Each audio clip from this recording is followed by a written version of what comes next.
Hey, Wes, good to see you. Today, we want to do a deep dive. We're talking about consumer sentiment and what it means for your money. Americans have never felt this bad about the economy. In fact, the University of Michigan Consumer Sentiment Index, take a look at this, dropped from 58.4 to 50.2. This is the lowest level since data collection began in the 70s, Wes.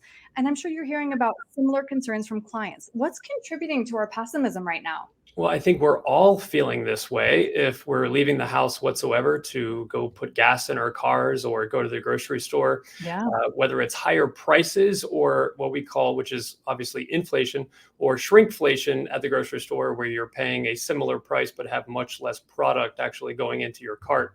We're all Mhm. feeling that. So if you go to the gas station and you feel like you're being robbed by pump number two, you're not alone. So to feel this way is totally natural.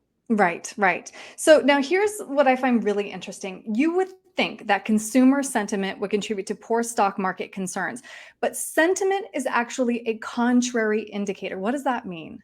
Yes, so it's actually one of those things where if we have an outlook that's beyond just today, we see that there's opportunity in the market. If we have looking out at least 12 months, but being a contrary indicator, we have to realize that what the market is doing or and has done is actually priced in these sorts of expectations of how people feel today.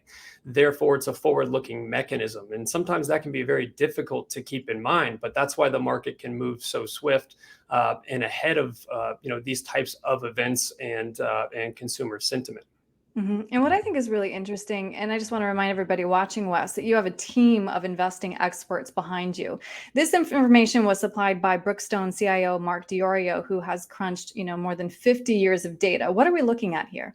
Well, what we can see here is numerous reports where we see consumer sentiment, where whether it's high or low. But when we see that it's hit readings such as we're seeing right now, of down about 50, down to a reading of 50, looking out for the S&P 12 months from now, the average return is 24.9%. Right. So again, it's a reminder of we feel negative today. We're feeling so pessimistic, and those are very real feelings. But recognize that the market, if we have an outlook, could actually be beneficial to stay invested in. So if you have concerns, it's not a matter of putting too much money at risk, but we have to have a portfolio that has a dimmer switch or the ability to invest with guardrails. So hmm especially if you're in or near retirement, these are Right. scary times, but it's also not a time to time the market. That's for sure.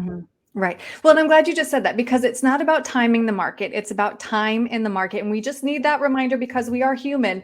This again is from Mark, who gave us this chart, which is $10,000 invested over a 15-year period. If you miss just the 10 best days, look how much less money you're taking home. Oh, it's more than half, right? Right. So again, staying committed to something is really, really important, but just be sure that it's in line with what your needs are, with what your goals are, because it's not easy if you don't have a plan, Aaron. That's really the biggest thing.